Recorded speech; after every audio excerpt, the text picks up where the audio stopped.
Revision series को आगे बढ़ाते हुए आज हम लोग इलेक्ट्रोस्टैटिक के कुछ पोर्शन जो छूटे हुए थे उनका रिवीजन करेंगे। तो हम लोग देखते हैं intensity of electric field due to a uniformly charge ring. Uniformly charge ring, ring कैसा है? यूनिफॉर्मली चार्ज है और इसके एक्सिस पे कितना इलेक्ट्रिक फील्ड होगा एज्यूम कर लेते हैं कि जो यह रिंग है ऐसे होगा कुछ और इस पर चार्ज यूनिफॉर्मली डिस्ट्रीब्यूटेड है। कैसे डिस्ट्रीब्यूटेड है? ए यूनिफॉर्मली। ये रिंग है और रिंग के पेरीमीटर पे चार्ज यूनिफॉर्मली डिस्ट्रीब्यूटेड है और इसके सेंटर से जो एक्सिस पास हो रहा है यहां पर intensity of electric field find करना है। इंटेंसिटी ऑफ इलेक्ट्रिक फील्ड कितना होता है? तो इसको हम लोग 90 डिग्री पे रोटेट करके ऐसे बना सकते हैं। इसकी रेडियस आर है, इस पर चार्ज जो है यूनिफॉर्मली डिस्ट्रीब्यूटेड है। कैसे डिस्ट्रीब्यूटेड है? यूनिफॉर्मली। इसकी रेडियस कितनी है? आर है। इसका एक्सिस जो ऐसे पास होगा वह एक्सिस ऐसे दिखाया गया यहां पे।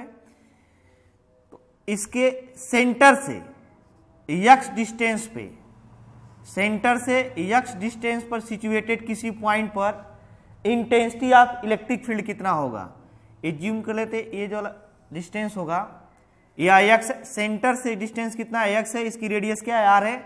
इस पर टोटल चार्ज क्या है? क्यू है। तो हम लोग इसका डेरिवेशन पढ़ चुके हैं। यहाँ पे intensity of electric field E equal to कितना होता है? 1/4 pi epsilon naught q x upon r square plus x square, r square plus x square पर 3/2। तो यदि यूनिफॉर्मली चार्ज रिंग के एक्सिस पर जो सेंटर से स्मॉल एक्स डिस्टेंस पर सिचुएटेड है intensity of electric field find की जाए तो इक्वल कितना ऑब्टेन होगा? 1/4 pi epsilon naught q x upon r square plus x square पे 3/2। एक्स सेंटर पे कितना होगा? एक्स अगर हम यहां पे आ जाए तो यक्स कुछ और कम हो जाएगा, यहां पे आ जाए तो यक्स यहां से यहां तक हो जाएगा, यहां पर आ जाए तो यक्स यहां से यहां तक हो जाएगा, यहां पे यक्स इतना, यहां पे यक्स क्या हो जाएगा? 0। At centre x equal to 0, अगर x 0 हो जाए तो e कितना हो जाएगा? 0। इसका मतलब यूनिफॉर्मली चार्ज रिंग के सेंटर पे इंटेंसिटी ऑफ इलेक्ट्रिक फील्ड क्या हो जाएगा? 0। क्यों ऐसा होगा? क्योंकि अगर यूनिफॉर्मली चार्ज है तो एज्यूम कर लेते हैं एक चार्ज अगर यहाँ पे होगा तो दूसरा चार्ज यहाँ पे है, तीसरा चार्ज यहाँ पे है तो चौथा चार्ज यहाँ पे है। ये यूनिफॉर्मली चार्ज है। कैसे है? Uniformly charge. तो इसकी वजह से इंटेंसिटी ऑफ इलेक्ट्रिक फील्ड अगर हम सेंटर पे देखेंगे तो पॉजिटिव चार्ज है, यहाँ से इलेक्ट्रिक फील्ड लाइन्स निकलेंगी, इससे दूर जाएंगी तो इंटेंसिटी ऑफ इलेक्ट्रिक फील्ड ई ऐसे होगा। इस पॉजिटिव चार्ज की वजह से इसके अपोजिट डायरेक्शन में, तो दोनों एक दूसरे को कैंसिल आउट कर देंगे। इस पॉजिटिव चार्ज की वजह से इलेक्ट्रिक फील्ड इधर, इस पॉजिटिव चार्ज की वजह से इलेक्ट्रिक फील्ड इधर, ये दोनों भी एक दूसरे के इलेक्ट्रिक फील्ड को क्या करेंगे? कैंसिल आउट कर देंगे। तो यहाँ पे नेट जो सेंटर होगा वहां पे नेट इलेक्ट्रिक फील्ड क्या हो जाएगा? 0। लेकिन अगर इस रिंग पर यूनिफॉर्म चार्ज जो है यूनिफॉर्मली डिस्ट्रीब्यूटेड ना हो तो क्या ये फॉर्मूला अप्लाई होगा? नहीं। ये फॉर्मूला तभी अप्लाई होगा जब इस रिंग पर चार्ज यूनिफॉर्मली डिस्ट्रीब्यूटेड है, हेंस इक्वल डिस्टेंस पे सिचुएटेड हो। कहां पे सिचुएटेड हो? इक्वल डिस्टेंस पे। अगर अनयूनिफॉर्म डिस्ट्रीब्यूशन हो जाए तो ये फॉर्मूला यहां पे अप्लाई नहीं होगा। नेक्स्ट हम लोग देखते हैं ये कहां पे मैक्सिमम होता है। तो जब हम लोग थ्योरी पढ़ रहे थे तो देखे थे हम लोग इसकी मैक्सिमम वैल्यू जो ई की ऑब्टेंड होती है x equal two plus minus r/√2 पर, x equal two plus minus r/√2 पर ई की मैक्सिमम वैल्यू ऑब्टेंड होगी। कौन सी वैल्यू ऑब्टेंड होगी? मैक्सिमम। तो अगर हम लोग इसके लिए ग्राफ ड्रा करें ई और आर के बीच तो कैसा ग्राफ ऑब्टेंड होगा?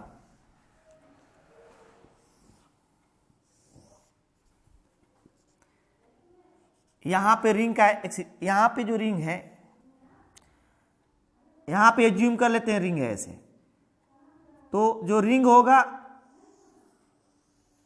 उसके सेंटर से यहां पे E इक्वल टू 0 होगा और इधर r/√2 पॉजिटिव होगा, इधर r/√2 निगेटिव होगा माइनस में। तो यहाँ से चलते चलते जब इधर जाएंगे तो ई की वैल्यू बढ़ेगी, बढ़ते बढ़ते बढ़ते बढ़ते यहाँ पे मैक्सिमम फिर ये घटेगी, घटते घटते क्या हो जाएगी 0, घटते घटते क्या हो जाएगी 0। तो r/2 पर √2 पर इसकी वैल्यू मैक्सिमम हो जाएगी, अगेन इधर r/√2 पर इसकी वैल्यू क्या आ जाएगी, मिनिमम हो जाएगी, क्या आ जाएगी, सॉरी इस साइड में भी r/√2 पर मैक्सिमम होगा, इस साइड में भी r/√2 पर मैक्सिमम होगा, दोनों प्लेस पे, और सेंटर पर ई इक्वल टू क्या आ जाएगा 0, और इस सेंटर से एक्सिस पर डिस्टेंस है, तो ई की वैल्यू सेंटर पर 0, सेंटर के दोनों साइड में, चाहे इस साइड में चले या इस साइड में, r/√2 डिस्टेंस पे इसकी वैल्यू क्या आ जाएगी मैक्सिमम। तो यूनिफॉर्मली चार्ज रिंग की वजह से यह इलेक्ट्रिक फील्ड था, इंटेंसिटी ऑफ इलेक्ट्रिक फील्ड। अगर इलेक्ट्रिक पोटेंशियल देखा जाए तो कितना ऑब्टेंड होगा, इलेक्ट्रिक पोटेंशियल अगर ऑब्टेन किया जाए तो यहां पे देखा जाए ये एक स्केलर क्वांटिटी होगी, यहां पे चार्ज प्लस ये सब चार्ज कितने हैं Q है, और इसका रेडियस क्या है R है।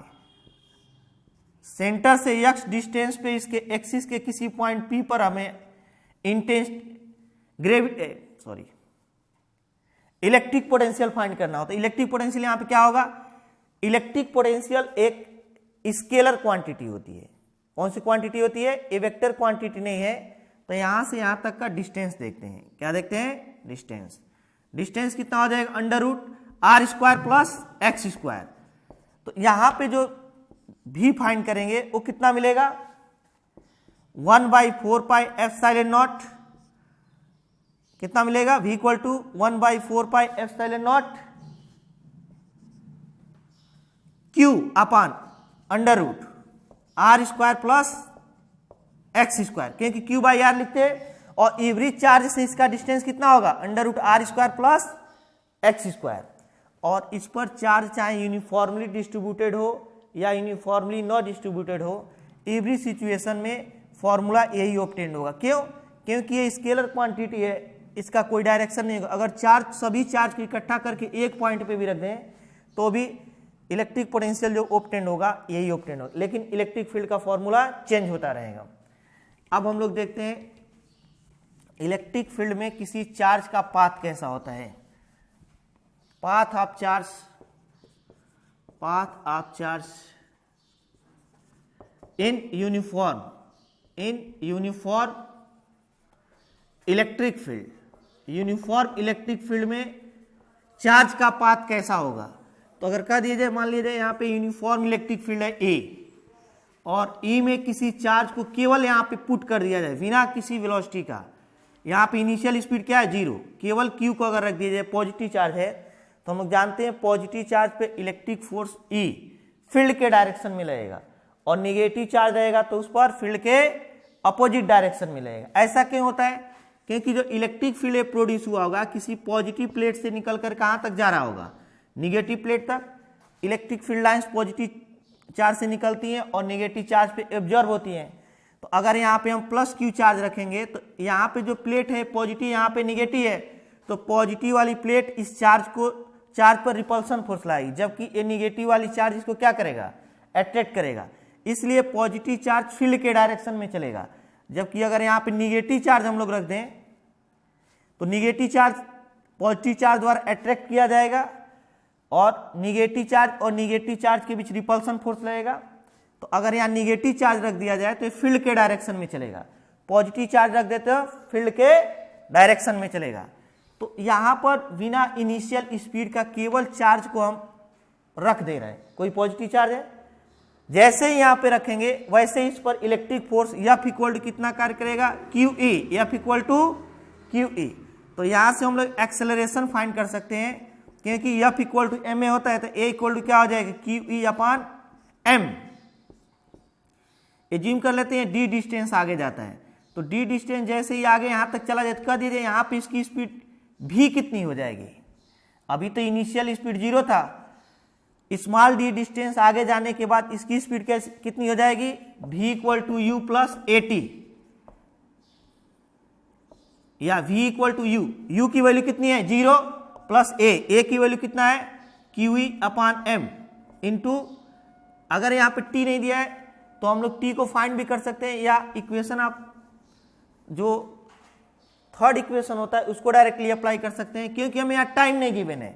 तो v square equal to u square plus 2AD, v square equal to u 0 square plus 2A की वैल्यू कितना है QE upon M into d. यहां से v इक्वल टू हो जाएगा under root 2QED upon M। तो ये स्मॉल d डिस्टेंस आगे जाने के बाद इस चार्ज की हम लोग वेलोसिटी फाइंड कर सकते हैं। हो सकता है कि d डिस्टेंस न दे, कह दे t टाइम के बाद, t टाइम के बाद इसकी वेलोसिटी कितनी हो जाएगी। तो क्या करेंगे, अब फर्स्ट इक्वेशन अप्लाई करेंगे, v equal to u plus AT। यहाँ पे टाइम गिवन है, इसके पहले क्या दिया था, डिस्टेंस गिवन है, तो दोनों टर्म में दे सकता है। v इक्वल टू यू 0 हो जाएगा, a क्या है QE upon M, QE upon M into T, तो v इक्वल टू हो जाएगा QE upon M into T. तो जिस टर्म में देगा वैसे हम लोग इसकी स्पीड फाइंड कर लेंगे, और इसका पाथ कैसा होगा, लीनियर होगा, स्ट्रेट पाथ होगा, स्ट्रेट लाइन पे चलेगा। क्यों, क्योंकि एक्सेलरेशन फील्ड के डायरेक्शन में है, और यहाँ पे इनिशियल स्पीड 0 था, तो ये सीधे ऐसे एक स्ट्रेट पाथ को फॉलो करेगा।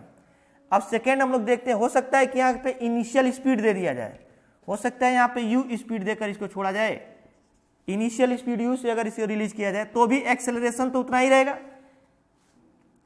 QE upon M। तो अगर कह दिया जाए d डिस्टेंस के बाद इसकी स्पीड कितनी हो जाएगी, तो d डिस्टेंस के बाद यहाँ पे लिखेंगे v square equal to u square plus 2AD, v square equal to u square plus 2A, a की वैल्यू कितना है QE upon M into d. तो यहाँ से v की जो वैल्यू हो जाएगा under root u square plus 2QED upon M। और अगर कह दे t टाइम के बाद इसकी स्पीड कितनी हो जाएगी, तो v equal to u plus AT, बस यहाँ पे u ऐड हो जाएगा, क्या हो जाएगा, ऐड हो जाएगा।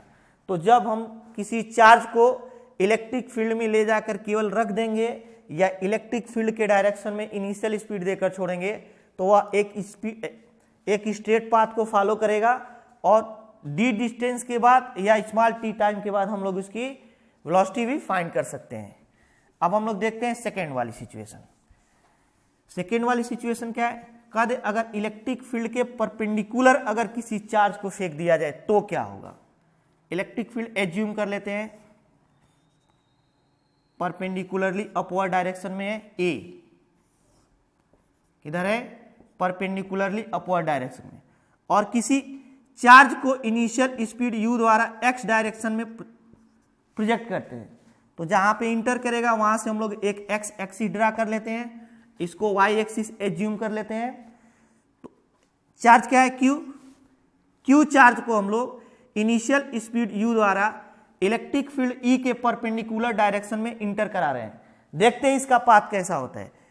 अभी तो इसके बाहर इलेक्ट्रिक फील्ड जो है केवल इसी रीजन में है, तो इसके बाहर अगर इनिशियल स्पीड u है तो स्ट्रेट पाथ को फॉलो करेगा, लेकिन जैसे ही यहाँ पे इंटर करेगा वैसे ही इस पर इलेक्ट्रिक फोर्स किधर लगेगा, फील्ड के डायरेक्शन में किधर लगेगा, क्योंकि पॉजिटिव चार्ज है, पॉजिटिव चार्ज पे इलेक्ट्रिक फोर्स किधर लगता है, फील्ड के डायरेक्शन में। तो यहाँ पे तुरंत इस पर y एक्सिस के डायरेक्शन में एक फोर्स लगेगा, F equal to QA, F equal to M AY क्यों लिख रहे हैं, क्योंकि इसकी डायरेक्शन किधर होगा, y डायरेक्शन में, FY होगा। तो यहाँ से QE फाइंड कर लेंगे, और QE फाइंड करने के बाद हम लोग को यहाँ से AY फाइंड हो जाएगा कितना, QE upon M, QE upon M। क्या x डायरेक्शन में कोई फोर्स लगेगा, नहीं, क्यों, क्योंकि इलेक्ट्रिक फोर्स पॉजिटिव चार्ज पे इलेक्ट्रिक फील्ड के डायरेक्शन में लगेगा। इसका मतलब यह हुआ कि जो चार्ज है वह उसका जो x डायरेक्शन में स्पीड होगा वो u बना रहेगा, क्योंकि इधर कोई फोर्स नहीं है। जब फोर्स नहीं रहेगा तो कोई एक्सेलरेशन नहीं रहेगा, कोई एक्सेलरेशन नहीं रहेगा तो उसकी इनिशियल स्पीड को x डायरेक्शन में नहीं चेंज किया जा सकता है। जबकि y डायरेक्शन में इस पे फोर्स लगा है, एक्सेलरेशन आ गया है, तो y डायरेक्शन में इसकी स्पीड बढ़ती जाएगी। इसलिए जैसे ही आप इंटर करेगा इसका पाथ कुछ ऐसे हो जाएगा, ये क्या करेगा, आगे तो बढ़ेगा लेकिन साथ ही साथ y डायरेक्शन में डिस्प्लेस होता जाएगा। तो कह दीजिए अगर हमें y डिस्प्लेसमेंट फाइंड करना हो, एज्यूम कर लेते हैं कैपिटल Y है और ये कैपिटल X है, कैपिटल X डिस्टेंस कवर करने के बाद y कितना हो जाएगा। तो एक तरीके से प्रोजेक्टाइल मोशन हो गया। प्रोजेक्टाइल मोशन क्यों है? क्योंकि एक्स डायरेक्शन में, इन एक्स डायरेक्शन एक्सेलरेशन कितना है? 0। एक्स डायरेक्शन में कोई फोर्स नहीं तो एक्सेलरेशन 0 हो जाएगा। इनिशियल स्पीड कितनी है? u। यहां की बात कर रहे हैं, यहां पे जब इंटर कर रहे थे इनिशियल स्पीड क्या रहेगा? u इन y डायरेक्शन, इन y डायरेक्शन। y डायरेक्शन में क्या है? एक्सेलरेशन जो है ay इक्वल टू क्या है? QE upon m। और यहां पे इनिशियल स्पीड y डायरेक्शन में क्या रहा होगा? 0, क्योंकि इसका स्पीड किस डायरेक्शन में दिया गया है? इसको जो स्पीड या वेलोसिटी गिवन है वो y डायरेक्शन में है, तो क्या लिखेंगे? x डायरेक्शन में, तो y डायरेक्शन में क्या आ जाएगा? 0। अब हम लोग क्या करते हैं, पहले ये फाइंड कर लेते हैं कि कितने टाइम में इसको पार कर लेगा।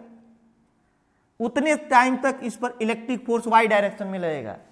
जब तक यह इलेक्ट्रिक फील्ड को पार नहीं करेगा तब तक इस पर इलेक्ट्रिक फोर्स y डायरेक्शन में काम करता रहेगा। तो एज्यूम कर लेते हैं स्मॉल t टाइम में यह इस फील्ड को पार कर लेता है। तो हम लोग क्या लिखेंगे? For motion in x direction, for motion in x direction, x direction के मोशन के लिए क्या लिखेंगे? मोशन इन x डायरेक्शन ऐसे लिखेंगे, x equal to u x t plus half a x t square, या x equal to u x की value कितना गिवन है? u t की वैल्यू फाइंड करनी है, हाफ a x की वैल्यू 0 हो जाएगा। जब ये 0 हो जाएगा टोटल 0 हो जाएगा, तो यहां से a x इक्वल टू हो जाएगा u t, और क्या हम लोग लिख सकते हैं? t equal to x by यू, x बाई यू। अगेन हम लोग y डायरेक्शन के लिए फाइंड कर लेते हैं। ये तो x डायरेक्शन में डिस्प्लेसमेंट है, y डायरेक्शन में कितना डिस्प्लेसमेंट हो जाएगा? यहां पे, यहां से लेकर यहां तक जाते जाते y डायरेक्शन में कितना, तो क्या लिखेंगे? For motion in y direction, for motion in y direction. तो y डायरेक्शन के मोशन के लिए यहां से क्या लिख देंगे? y equal to u y t plus half a y t square. इतने टाइम तक ये y डायरेक्शन में डिस्प्लेस होता रहेगा।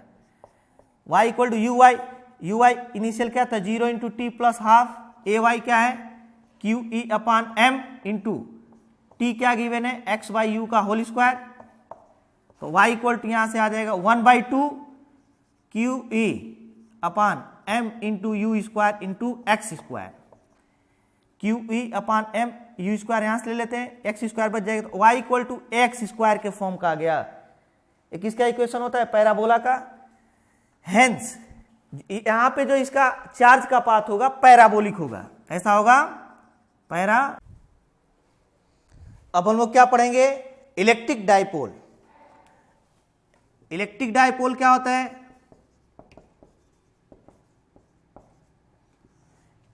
अगर इक्वल मैग्नीट्यूड के अपोजिट चार्ज एक दूसरे से शॉर्ट डिस्टेंस पर सिचुएटेड हो तो उस सिस्टम को बोलते हैं electric dipole. Hence equal magnitude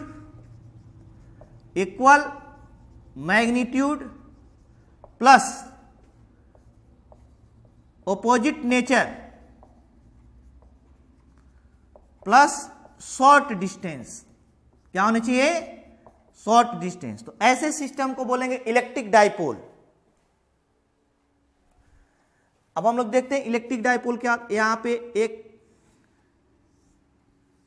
negative charge होगा, यहां पे एक पॉजिटिव चार्ज। ऐसा कोई रॉड नहीं होता है, बस ऐसा दिखाया गया है। पॉजिटिव और निगेटिव चार्ज होंगे जो एक दूसरे से शॉर्ट डिस्टेंस पे होंगे, और इलेक्ट्रिक डाइपोल की डायरेक्शन होगी माइनस से प्लस की ओर। केमिस्ट्री में इसको प्लस से किधर लिया गया है? माइनस की ओर। इसे P से रिप्रेजेंट करेंगे। इसकी लेंथ कितनी है? 2L है। लेंथ कितनी है? 2L है।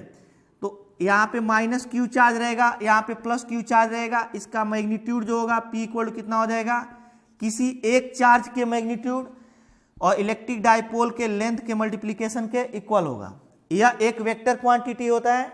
इसकी डायरेक्शन निगेटिव चार्ज से पॉजिटिव चार्ज की ओर होती है। इसका वेक्टर फॉर्म होगा P vector equal to P into n cap.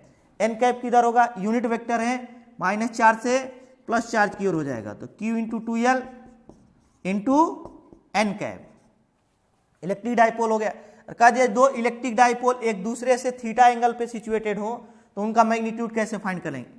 For example assume कर लेते हैं कोई इक्विलेटरल ट्राइंगल है। कौन सा ट्राइंगल है, इक्विलेटरल। यहाँ पे -2Q चार्ज रखा गया है, यहाँ पे +Q चार्ज है और यहाँ पर भी क्या है, +Q चार्ज है। इक्विलेटरल ट्राइंगल इसलिए यहाँ पे इन दोनों के बीच का एंगल क्या हो जाएगा, 60 डिग्री। अब कह दीजिए यहाँ पे -2Q चार्ज है, इसमें से एक -Q एक +Q के साथ एक इलेक्ट्रिक डाइपोल बना लेगा। इसकी लेंथ a है, कितनी है, a है, तो इसकी डायरेक्शन किधर होगा, माइनस से प्लस की ओर। जैसे यहाँ -2Q है तो इसको दो पार्ट में डिवाइड कर देंगे, -Q और -Q। तो एक -Q एक +Q के साथ एक इलेक्ट्रिक डाइपोल बना लेगा, दूसरा -Q दूसरे प्लस के साथ दूसरा इलेक्ट्रिक डाइपोल बना लेगा। तो इसकी भी लेंथ a रहेगी, तो इधर वाला इलेक्ट्रिक डाइपोल P1, इधर वाला electric dipole P2। Equilateral triangle है तो साइड लेंथ क्या होगा, इक्वल होगा। अभी यहाँ पे बताए हैं कि इसका जो मैग्नीट्यूड होगा, किसी एक चार्ज के magnitude P1 equal to Q और इन दोनों के बीच का डिस्टेंस, यहाँ पे डिस्टेंस क्या लिया गया है, 2L, प्लस -Q और +Q के बीच का डिस्टेंस क्या लिया गया है, 2L। लेकिन यहाँ -Q +Q के बीच का डिस्टेंस क्या है, A, तो Q इंटू A लिखें, Q इंटू 2A नहीं। और P2 इक्वल टू भी क्या हो जाएगा, Q इंटू A। लेकिन इन दोनों का, ये दोनों वेक्टर क्वांटिटी है और एक दूसरे से 60 डिग्री एंगल पे सिचुएटेड है, इसलिए इनका जो रिजल्टेंट होगा P इक्वल टू √, जैसे वेक्टर में फाइंड करते हैं, P1 square plus P2 square plus 2P1 P2 cos 60 degree. लेकिन P1 और P2 यहाँ पे क्या है, इक्वल है, P1 इक्वल टू P2। तो P इक्वल टू हो जाएगा √P1 square plus P1 square plus 2P1 P1 into 1/2, 2 और 2 कैंसिल हो जाए, P इक्वल टू हो जाएगा √P1 square plus P1 square और plus P1 into P1 square. P equal to हो जाएगा √3P1 स्क्वायर और P इक्वल टू हो जाएगा √3P1। P1 की वैल्यू हम लोग को मालूम है कितना है, √3Q इंटू A। अब हम लोग देखते हैं electric field due to electric dipole. Electric dipole के कारण इलेक्ट्रिक फील्ड कितना होता है, तो हम लोग इसको tan A और tan B दोनों सिचुएशन में फाइंड करेंगे। tan A और tan B सिचुएशन क्या होती है, इन tan A situation, tan A position, tan A position में क्या होगा, यहाँ पे माइनस चार्ज है, यहाँ पर प्लस चार्ज है, इसकी डायरेक्शन माइनस से प्लस की ओर होती है, P की डायरेक्शन, इसकी लेंथ कितनी है, 2L है। तो इसके एक्सियल पोजीशन में अगर कोई पॉइंट ले लिया जाए एक्सियल पोजीशन में, तो उसको बोलते हैं इलेक्ट्रिक डाइपोल। और जो डिस्टेंस, इसकी डिस्टेंस ली जाएगी ना तो प्लस चार्ज से होगा ना तो माइनस से, बल्कि इसके मिडिल से होगा। ये R डिस्टेंस पे जो पॉइंट लिया जाएगा वो इलेक्ट्रिक डाइपोल के मिडिल पॉइंट से लिया जाता है। तो यहाँ पे इलेक्ट्रिक फील्ड जो फाइंड किया जाता है वो इलेक्ट्रिक डाइपोल के डायरेक्शन में ही मिलेगा, E। और E इक्वल टू कितना ऑब्टेंड होता है, 1/4 pi epsilon not 2px upon R square minus L square का होल स्क्वायर। अगर हम यहाँ पे इलेक्ट्रिक फील्ड फाइंड करें R डिस्टेंस पर, जिसका इलेक्ट्रिक डाइपोल मोमेंट कितना है, कैपिटल P, इसको क्या बोलते हैं, इलेक्ट्रिक डाइपोल है और इसका इलेक्ट्रिक डाइपोल मोमेंट है। ये सिस्टम जो है इसको बोलेंगे इलेक्ट्रिक डाइपोल, और इलेक्ट्रिक डाइपोल का ये इलेक्ट्रिक डाइपोल मोमेंट है। क्या है, ये सिस्टम है केवल इलेक्ट्रिक डाइपोल, और इसके लिए जो क्वांटिटी डिफाइंड होगा उससे बोलेंगे इलेक्ट्रिक डाइपोल मोमेंट। तो यहाँ पे इलेक्ट्रिक फील्ड हम लोग फाइंड कर लिए। इस इलेक्ट्रिक फील्ड का एप्लीकेशन तब करेंगे जब L जो होगा R के कंपैरिजन में नेग्लिजिबल नहीं हो।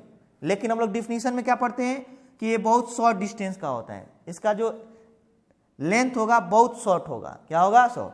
तो हो सकता है कि ये जो L है R के कंपैरिजन में बहुत कम हो जाए, तो ये फॉर्मूला क्या चेंज हो जाएगा, if R is more greater than L, अगर ये बहुत बड़ा इससे हो जाए तो R square minus L square is approximately equal to R square.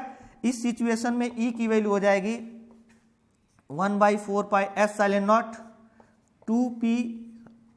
2pr upon R square का होल स्क्वायर, L स्क्वायर 0 हो जाएगा, यहां से E इक्वल टू बच जाएगा 1/4 पाई एप्सिलॉन नॉट 2p, एक आर कैंसिल, आर पे क्यूब बच जाएगा। तो यहाँ पे हमें क्या याद रखना है, याद ये रखना है ये दोनों फार्मूले, और ये याद रखना है कि यहाँ पे जो इलेक्ट्रिक फील्ड की डायरेक्शन होगी वह इलेक्ट्रिक डाइपोल मोमेंट के डायरेक्शन में होगा, इलेक्ट्रिक डाइपोल मोमेंट के डायरेक्शन में होगा। एक कब अप्लाई होगा, जब आर के कंपैरिजन में नेग्लिजिबल ना हो। एक कब अप्लाई होगा, जब एल आर के कंपैरिजन में नेग्लिजिबल हो जाए। यहाँ पे हम लोग इलेक्ट्रिक पोटेंशियल भी फाइंड कर सकते हैं, और इलेक्ट्रिक पोटेंशियल कितना ऑब्टेंड होता है, V equal to 1/4 pi epsilon naught P upon r square minus l square obtained होता है। V equal 1/4 pi epsilon P by r square minus l square. इसका कोई डायरेक्शन नहीं हो क्योंकि ये स्केलर क्वांटिटी है। नेक्स्ट हम लोग देखते हैं कि इन tan B पोजीशन, इन tan B position electric field कितना होगा, इलेक्ट्रिक पोटेंशियल कितना होगा। यहां पे निगेटिव चार्ज है, पॉजिटिव चार्ज है, इसकी लेंथ जो है 2l है, इसकी डायरेक्शन माइनस है, प्लस की ओर होगी। तो इससे r डिस्टेंस पर अगर हम कोई पॉइंट ले लें और यहां पे intensity of electric field find की जाए, तो P के अपोजिट डायरेक्शन में, P की डायरेक्शन किधर है, लेफ्ट टू राइट, लेकिन यहां पे जो E ऑब्टेंड होगा वो अपोजिट डायरेक्शन में मिलेगा। यहां पे सेम डायरेक्शन में, यहां पे अपोजिट, और इसकी वैल्यू कितनी होती है, E equal to 1/4 pi epsilon naught P upon r square plus l square पर 3/2। अगर इलेक्ट्रिक डाइपोल का जो लेंथ है यह आर के कंपैरिजन में नेग्लिजिबल हो जाए तो ये फॉर्मूला किस में चेंज हो जाएगा, if L is more less than R then r square plus l square is approximately equal to r square हो जाएगा।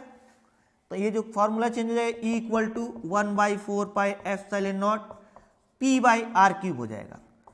अभी एक्सियल पोजीशन में और tan A पोजीशन में 1/4 पाई एप्सिलॉन नॉट, यहाँ पे 2 था, 2p अपॉन आर क्यूब। यही tan B पोजीशन और ब्रॉड ऑन साइड पोजीशन में कितना ऑब्टेंड होगा, P बाई आर क्यूब। तो एक्सियल और ब्रॉड ऑन साइड पोजीशन और tan A और tan B पोजीशन में दो डिफरेंस है। एक तो यहाँ पे मैग्नीट्यूड हाफ हो जा रहा है, दूसरा यहाँ पे डायरेक्शन भी P के क्या हो जा रहा है, ऑपोजिट, जबकि एक्सियल पोजीशन में डायरेक्शन क्या था, सेम था। नेक्स्ट अगर हम लोग यहाँ पे इलेक्ट्रिक पोटेंशियल फाइंड करें तो कितना ऑब्टेंड होगा tan B पोजीशन में। tan B पोजीशन में अगर इलेक्ट्रिक डाइपोल ले लिया जाए और इलेक्ट्रिक पोटेंशियल फाइंड किया जाए, ए माइनस से प्लस है, तो इसके एवरी पॉइंट पे V0 मिलेगा। यहाँ भी V1 equal to 0, V2 equal to 0, V3 equal to 0, जहाँ भी हम लोग ऑब्टेंड करेंगे हर जगह V क्या ऑब्टेंड होगा, 0।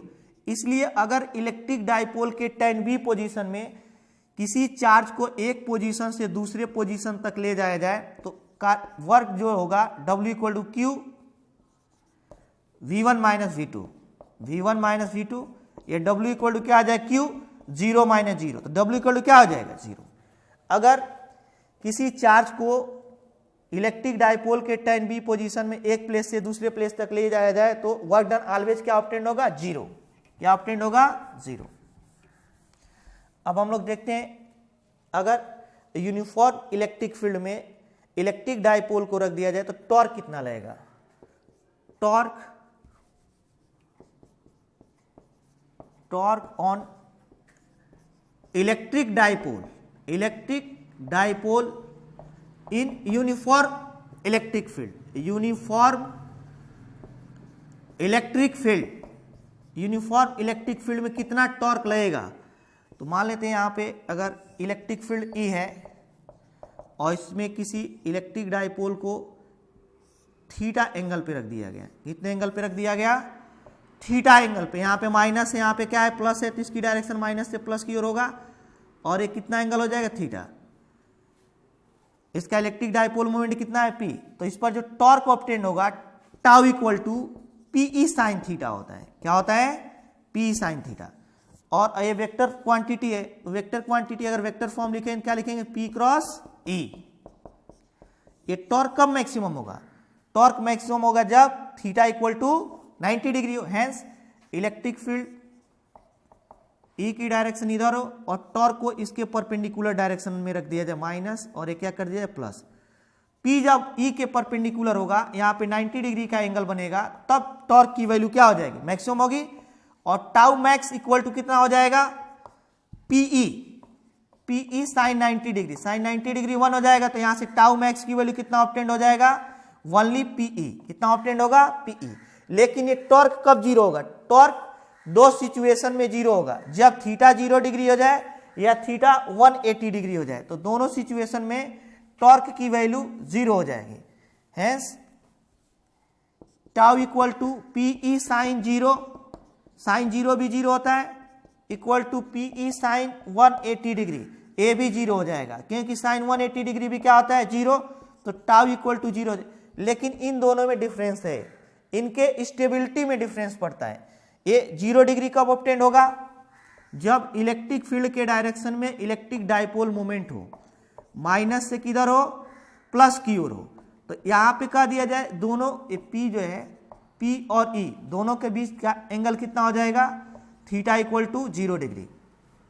कितना हो जाएगा, 0 डिग्री। इसको बोलते हैं स्टेबल स्टेबिलिटी में है, किसमें है, स्टेबिलिटी। यहाँ पे जो इलेक्ट्रिक डाइपोल है स्टेबल स्टेबिलिटी में, क्यों, क्योंकि अगर हम इसको थोड़ा सा ऐसे रोटेट करा कर छोड़ दें तो पुनः ये अपने इक्विलिब्रियम में आ जाएगा। जैसे इधर प्लस था, प्लस वाला है, ये क्या है, माइनस वाला। अभी ऐसे था, प्लस वाला यहाँ पे था, माइनस वाला है, अभी यहाँ पे प्लस यहाँ पे था डायरेक्शन में, माइनस यहाँ पे था। इसको थोड़ा सा ऐसे कर दें तो जो पॉजिटिव चार्ज होगा उस पर फोर्स फील्ड के डायरेक्शन में, जो निगेटिव चार्ज होगा उस पर फील्ड के ऑपोजिट डायरेक्शन में, तो तुरंत इसे खींच करके फिर सीधा कर देगा। इसीलिए इसे क्या बोलेंगे, स्टेबल इक्विलिब्रियम। लेकिन अगर थीटा इक्वल टू 180 डिग्री हो जाए, 180 डिग्री कैसे होगा, फील्ड के ऑपोजिट डायरेक्शन में इसको कर दिया जाए। क्या कर दिया जाए, फील्ड के ऑपोजिट डायरेक्शन, माइनस से प्लस की ओर P वेक्टर, यहाँ पे थीटा इक्वल टू 180 डिग्री हो जाएगा। यहाँ पे अगर थोड़ा सा हम इसको रोटेट कराएं और ऐसे करके छोड़ दें तो क्या अगेन ये फील्ड के डायरेक्शन में आएगा, नहीं आएगा, क्योंकि पॉजिटिव चार्ज पे फोर्स Q इधर लग जाएगा और निगेटिव चार्ज पे फोर्स Q फील्ड के ऑपोजिट डायरेक्शन में, तो वह थोड़ा सा भी रोटेट कराएंगे तो पूरा 180 डिग्री से रोटेट हो जाएगा। इसीलिए इसे अनस्टेबल इक्विलिब्रियम बोलेंगे। क्या बोलेंगे, अनस्टेबल इक्विलिब्रियम। अब हम लोग देखते हैं कि इसको अगर स्टेबल इक्विलिब्रियम से थोड़ा सा रोटेट कराकर छोड़ दिया जाए, ये माइनस से प्लस है, तो SHM करने लगेगा।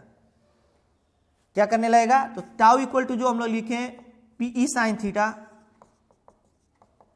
ये रिस्टोरिंग टॉर्क हो जाएगा। क्या हो जाएगा, और साइन थीटा, अगर थीटा स्मॉल होगा और रिस्टोरिंग हो जाए तो माइनस हो जाएगा। जो भी फोर्स या टॉर्क रिस्टोरिंग हो जाता है उसका नेचर क्या होता है, negative, minus PE।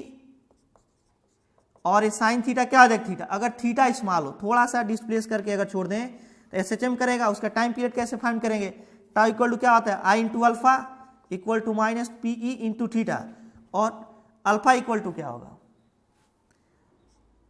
I into alpha equal to होता है minus omega square into theta, equal to हो जाएगा minus PE into theta, theta और थीटा कैंसिल होगा, माइनस और माइनस भी कैंसिल हो जाएगा, ओमेगा स्क्वायर इक्वल टू हो जाएगा PE अपॉन I। तो यहाँ से ओमेगा की वैल्यू फाइंड करेंगे तो अंडर रूट PE अपॉन क्या हो जाएगा I, ओमेगा क्या आता है 2π/T equal to under root PE upon I। तो यहाँ से T इक्वल टू हो जाएगा 2π under root I upon PE, I upon क्या हो जाएगा PE। तो इस प्रकार हम लोग अगर ये स्टेबल इक्विलिब्रियम में है तो इसका SHM भी फाइंड कर सकते हैं।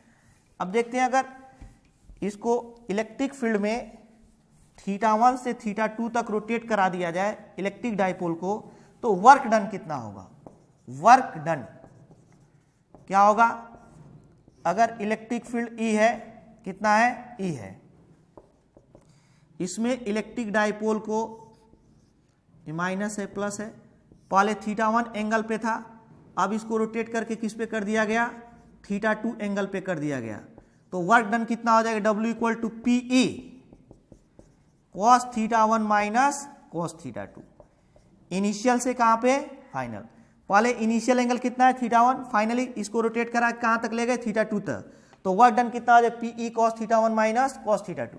और इसकी इलेक्ट्रिक डाइपोल की इलेक्ट्रिक पोटेंशियल एनर्जी कितनी होती है, पोटेंशियल एनर्जी कितनी होगी ये देखते हैं जरा। तो अगर कोई इलेक्ट्रिक डाइपोल फील्ड से थीटा एंगल पे सिचुएटेड हो, कितने एंगल पे सिचुएटेड हो, फील्ड से थीटा एंगल पे, यहाँ पे माइनस है, यहाँ पे क्या है प्लस है, तो इसकी जो पोटेंशियल एनर्जी यू होती है माइनस पीई कॉस थीटा होती है, माइनस पीई कॉस थीटा होती है। अगेन हम लोग देखते हैं कि अगर दो इलेक्ट्रिक डाइपोल को एक दूसरे से स्मॉल डिस्टेंस पे रख दिया जाए तो उनके बीच फोर्स कितना लगेगा, फोर्स एंड एनर्जी, ये सब हम लोग पढ़ चुके हैं। यहां पे मान लेते हैं माइनस है और ये क्या है प्लस है, तो इसकी डायरेक्शन माइनस से प्लस की ओर P1, यहां पर माइनस है, यहां पे प्लस है, इसकी भी डायरेक्शन माइनस से किधर होगा प्लस की ओर ये P2 हो जाएगा। दोनों के बीच का डिस्टेंस क्या है R है। तो यहां पे जो पोटेंशियल एनर्जी ऑब्टेंड होगा एक्सियल पोजीशन में वह होगा 1/4 pi epsilon not 2P1 P2 upon R पर क्यूब। यहाँ पे निगेटिव साइन आएगा, क्यों निगेटिव साइन आएगा, क्योंकि यहाँ पे दोनों के बीच अट्रैक्शन फोर्स लगेगा। क्यों अट्रैक्शन फोर्स लगेगा, क्योंकि ये प्लस और माइनस एक दूसरे के सामने हैं। और यहाँ पे कह दीजिए फोर्स लगेगा वो -1/4 pi epsilon not 6P1 P2 अपान क्या हो जाएगा R पर 4 हो जाएगा। अगर इस इलेक्ट्रिक डाइपोल की डायरेक्शन चेंज कर दी जाए, इसको प्लस कर दिया जाए, इसको क्या कर दिया जाए माइनस कर दिया जाए, तो जो पोटेंशियल एनर्जी रहेगा उसका फार्मूला सेम रहेगा, लेकिन यहाँ पे पॉजिटिव साइन हो जाएगा, यहाँ पर भी पॉजिटिव साइन। तो निगेटिव साइन बताएगा कि अट्रैक्शन फोर्स लग रहा है, पॉजिटिव साइन बताएगा रिपल्सिव फोर्स लग रहा है। और 10B पोजीशन में अगर इनको रख दिया जाए तो 10B पोजीशन में अगर रख दिया जाए, यहाँ पे माइनस, यहाँ पर क्या है प्लस, इसकी डायरेक्शन माइनस से प्लस की ओर P1, यहाँ पर भी रख दिया जाए माइनस, यहाँ पे रख दिया जाए प्लस, इसकी डायरेक्शन किधर हो जाएगा P2, दोनों के बीच की डिस्टेंस क्या है R। तो कह दिया जाए इलेक्ट्रिक फोर्स कितना लगेगा इन दोनों के बीच, या पोटेंशियल एनर्जी पर लिखते हैं 1/4 pi epsilon not P1 P2 upon R cube हो जाएगा। कितना हो जाएगा R क्यूब, जो 10A पोजीशन में उसका हाफ हो जाएगा, उसमें 2 होता था इधर। यहाँ पे प्लस क्यों लिख रहे हैं, क्योंकि माइनस माइनस एक दूसरे के निकट है तो रिपल्सिव फोर्स लगेगा। F इक्वल टू यहाँ पे लिखेंगे तो 1/4 pi epsilon not 3P1 P2 upon R पर पावर क्या हो जाएगा 4। पॉजिटिव साइन क्योंकि रिपल्सिव फोर्स लग रहा है। अगर यह माइनस हो जाए और ये क्या हो जाए प्लस हो जाए, तो इनके बीच क्योंकि प्लस माइनस एक दूसरे के निकट आ गए, अट्रैक्शन फोर्स आ जाएगा, दोनों साइन चेंज हो जाएंगे।